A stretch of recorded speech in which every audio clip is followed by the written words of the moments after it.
Hi, my name is Ann Niederveld, and I did my report on the Boston Molasses Flood.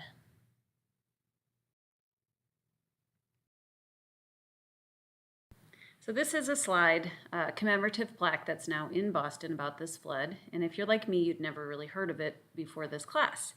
But on January 15, 1919, a huge tank of molasses exploded in a Boston North End neighborhood and killed 21 people. You'll learn more about this, but this plaque was just recently placed there. So for a long time, many aspects of this disaster were part of folklore and not necessarily factually understood by people.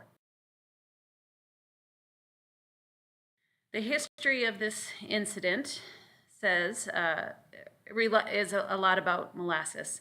So molasses is a byproduct of sugarcane processing. It was an important trade product, and before this time of 1919, for centuries had been integral to the slave trade. It was used in alcohol distilling, in addition to being a cheap sweetener. And you can say, well, why would you need so much alcohol? Because this tank was huge. But in the early 1900s, it was also used for munitions manufacturing. And this was the time of World War I. In fact, World War I had just ended. And prior to even becoming involved in the conflict, the United States had supplied a lot of industrial alcohol to be used to create arms for European countries in World War I. And this is just a picture I thought was interesting of a New England rum with the date of 1919, which is when this disaster occurred. A map of the molasses trade. And when slave trade still happened, you can see that slaves would come over from Africa to the Caribbean area in the Americas, and then they would take sugar and also molasses up to New England, and then that would be processed and sent back to Africa, and that cycle would continue. So a little more history. This particular tank was owned by the United States Industrial Alcohol Company and its subsidiary Purity Distilling Company. The tank was enormous. It was about 50 feet tall, 90 feet in diameter. And it was constructed in 1915 and placed into Boston's North End. This was an area that had a very high population density, as much as modern-day Calcutta, and it also had a lot of commercial activity.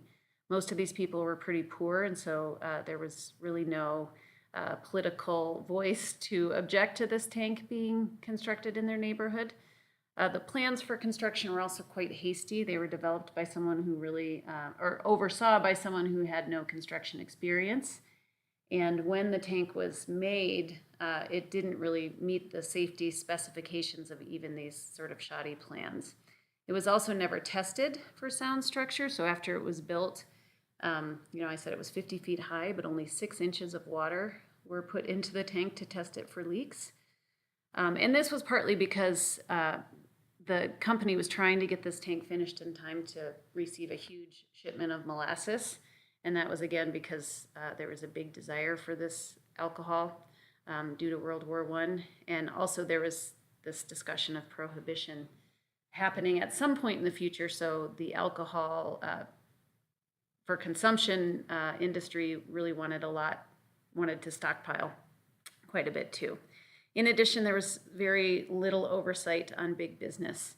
And finally, this tank was considered a container, not a building, so there really were no regulations about its construction, nobody who needed to look at the plans from an official standpoint. Between its construction in 1915 and 1919, it was only filled to capacity 3 or 4 times. And from the beginning, the tank leaked molasses at the seams. Workers for the company expressed concern about this. People said it made funny noises, and it leaked so much that neighborhood children would go with buckets to collect the leaking molasses and take it home for family use. Before the disaster, you can see how big it is, really the size of like a modern-day water tower. So the day of the disaster was warmer than a usual January day in Boston. It had been cool, or cold actually, and had recently warmed to about 40 degrees Fahrenheit. It had just been filled to capacity.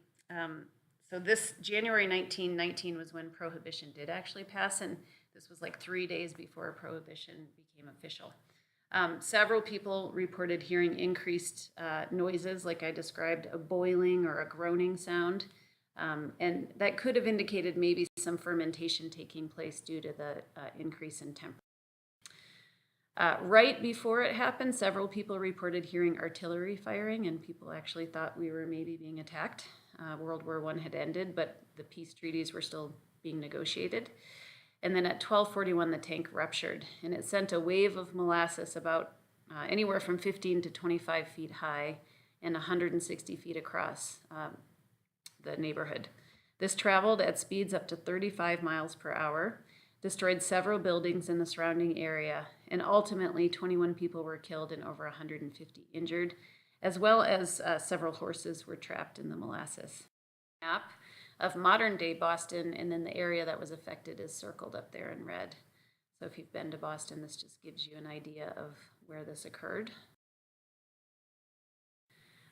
This picture is, I know, a little grainy, but you can see in that circled red area is the platform of the tank, so it just was completely gone. There's some overhanging steel, and then that neighborhood is obviously just decimated, everything flattened. And that's a picture during the rescue of all the rescue vehicles there. Here's a guy trying to, pick his way through this area, and you can see his feet are getting covered by molasses. And this house to the left was one home that people lived in, and it was completely destroyed, and an old woman was killed in that house. So the immediate response as far as key players, so luck would have that a police officer was calling his precinct office by chance at the moment that the tank ruptured. He was calling from what they called a call box. Obviously, nobody had walkie-talkies or cell phones at that point, but he immediately requested that all emergency response personnel and vehicles be sent to the office and said, or be sent to the site and said, something terrible has just occurred, the tank has ruptured. World War I had just ended, as I mentioned, so emergency response teams were prepared. I don't know really what that meant, but that's what some of the things I read said. First on the scene was a squad from a training ship called the Nantucket, and there were 116 Coast Guard cadets that responded. Firefighters were also on the scene quickly. There was a local firehouse right there in that neighborhood. It was destroyed, but the firefighters were not all inside, so they could respond. And then police reserves and a military company were also called, and Red Cross nurses and workers were quickly on the scene. It was very difficult. The whole area, even though the wave of molasses had by now gone into the harbor, which they say stained the harbor brown for 6 months, but there was still about a foot of molasses in some places that people had to wade through to try to rescue people. They would use extension ladders, so the firefighters would put ladders, propped over things and then try to reach people and pull them from the molasses. It was tough because it hardened, and even when they pulled people out, they still had the sticky goo in their airways, and they had to try to remove that. And then horses also injured and trapped, and the city ended up having to put down 20 horses just because there was no way to rescue them from the molasses. I just wanted to show you some pictures of what this looked like. This is right next to the firehouse. That building is the firehouse that was destroyed. And you can see that these guys are up to about their knees in molasses. And you can see it dripping from the ladder. I mean, it was just covering everything. Here's an emergency vehicle trying to get to the scene, but obviously couldn't get very close, again, due to all the molasses. To rip through pieces of the steel container to find survivors underneath, hopefully. And then this is that firehouse, and you can see it had been a 3-story building, and it basically pancaked the first story underneath the second. Again, most of the firefighters were not inside. 3 were trapped inside, and 1 did die in the disaster, but the firehouse was completely ruined. So public health response, in effect, they employed surge capacity plans. So they used what they called a relief station to bring the injured to. That had been constructed and opened about 17 years earlier as Boston was growing, and the city hospital had outgrown its capacity, and it was not that close to this neighborhood. So they had this building called the relief station, which I guess would kind of be like a satellite hospital, what we would consider a satellite hospital. Like we saw in the video about the Aurora theater shootings, people were transported by car, wagon, or ambulance, really just any way they could get there. This was intended to be just a triage facility, but as we've heard about in other disasters, it quickly became a treatment facility. And shift change happened to be occurring when the disaster happened. So there were 2 shifts of doctors and nurses present, which was also good luck, as more people could attend to the injured without having to be called in. This only had a 25-bed capacity, and you can see that that was quickly overwhelmed with the 150 injured. So they met demand like we've heard about in other situations by using cots, doubling up, using hall space. They used this as a treatment hospital for several days, and then a lot of the people were able to be discharged and others were transferred over to the Boston City Hospital for longer-term care. Of that relief station, so it was not a tent, it was definitely a real building that they could use to treat the injured. So the cleanup eventually took over 87,000 person hours in about 6 months. This was tough. They had to pump seawater. Regular water just was ineffective against the molasses, but the salty water was able to dissolve it. And it was interesting, it said the whole city smelled like molasses. It was tracked all over the entire city, rescue workers covered in molasses. At the relief station, the doctors and nurses had it all over. It really was quite a mess. So as far as how this fits into incident command system response, obviously there was no incident command system at that time. But I think it still followed some of these principles. So as we heard about with the key players, several agencies worked together. Agencies involved were the Red Cross, military, local police, and firefighters, and city workers. And then also they recognized the need for spiritual care, so there were religious figures on scene providing last rites. This was a Irish, Italian immigrant area, so a lot of people were Catholic, and the religious figures went there to do last rites for dying people and to comfort people. And then the coroner actually showed up on site to pronounce people dead, which I don't know that happens every time now. I'm not really sure. But with ICS structure, this is just a reminder of the structure, which we're all familiar with at this point. I think looking at the NIMS categorization of incidents, I think this would be at least a type 2 incident. It didn't seem to me like a type 1 incident because I don't think it needed any national response, but I really couldn't find clear information about the response in addition to local response. It did take 6 months, which obviously is several operational periods, and over 300 people were involved in either the rescue or the cleanup. Incident commander, I think, would have likely been the fire chief initially. That person was familiar with the area, did not have other responsibilities as some of the military officers would have had. This didn't appear to be a criminal event, although that was up for debate later. And it may eventually have shifted to city government after initial rescue operations as it became more of a cleanup problem over time.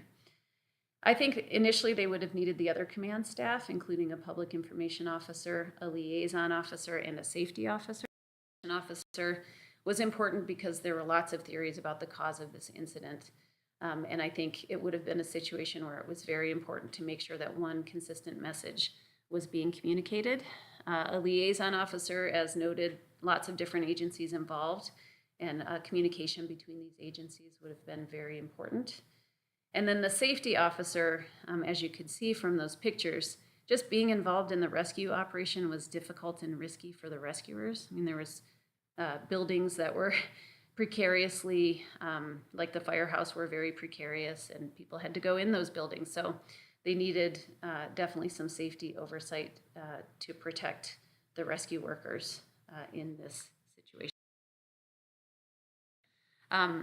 I just found these examples of some of the newspaper headings and why it would have been important to have a public information officer. You can see this is mostly about the disaster, but on the same front page is 35 states on the dry law list. So this, as we talked about before, prohibition was about to take place, and that may be partly why this incident happened, because everybody was desperate for that alcohol before they weren't allowed to make it anymore.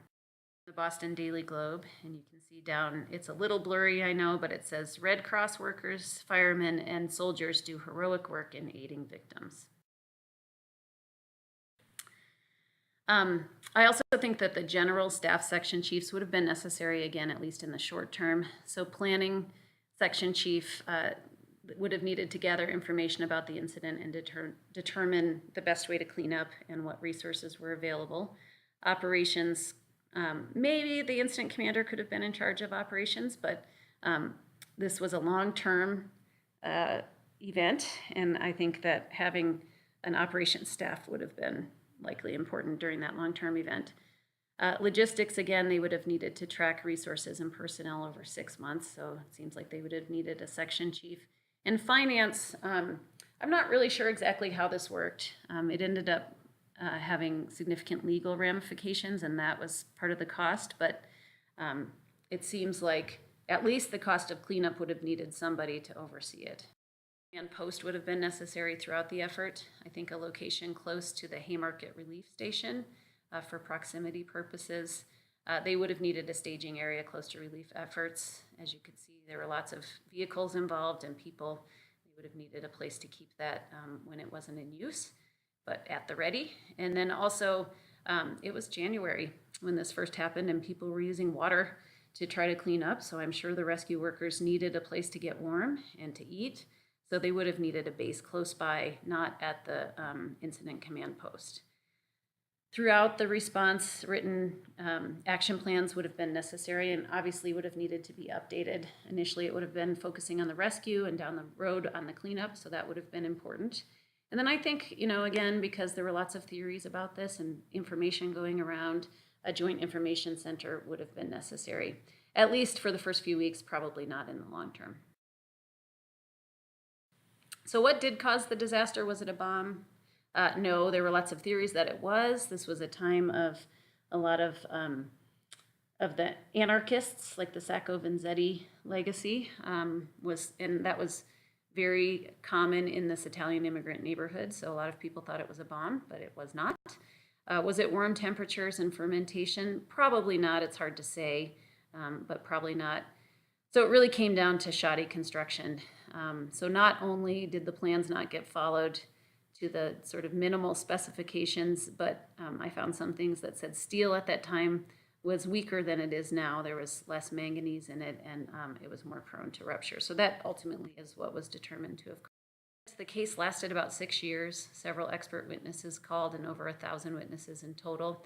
And ultimately, the company was found guilty and had to pay restitution to the victims, both injured and deceased, people's families, and then also to pay for repair to all the buildings that were destroyed, up to about $120 million in today's dollars. This was the first large settlement against a big corporation in the United States.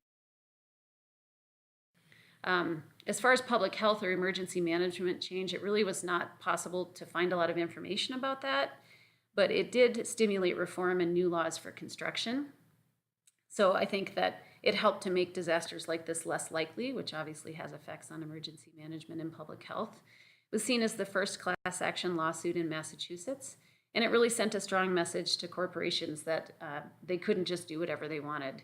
This was pre-Roaring 20s, and business was really starting to ramp up, and people thought big businesses were kind of above the law, and this sent a new message saying, no, not really. We do need to think about public health and safety, and businesses have to be responsible and not just out for profit. The affected neighborhood was almost entirely Italian or Irish immigrants. They really didn't have a lot of political voice before the disaster, but so it's hard to say what their own resilience was, but I did find several sources that said this actually galvanized them and made especially the Italian American community realize that it was not in their advantage to stay as a closed community and not more integrated, and caused them to develop more political interest and will, which I think ultimately does a lot to develop resilience in a community.